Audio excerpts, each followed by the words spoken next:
Viewers, আগের ভিডিওয়ে দেখিয়েছি আমি বিরিয়ানি তৈরি করা, এবার তার সাথে খাওয়ার জন্য চাপ তৈরি করা দেখাবো।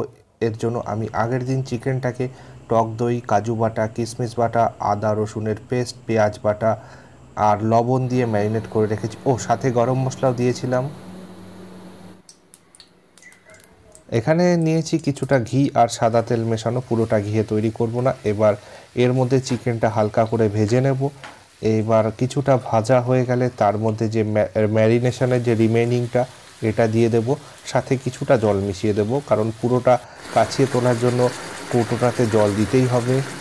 ম্যারিনেশন করার সময় আমি পেঁয়াজ বাটা আর লবণ দিয়ে রেখেছিলাম, তাই এই রান্নায় আমি লবণ ব্যবহার করব না। এই রকমভাবে এটা কিছুটা ফুটলে এবার এটাকে লো ফ্লেমে ঢেকে রেখে দেবো মোটামুটি 20 মিনিট থেকে আধ ঘন্টা।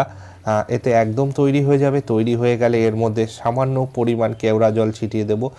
বিরিয়ানির সাথে খাওয়ার জন্য চাপ একদম রেডি।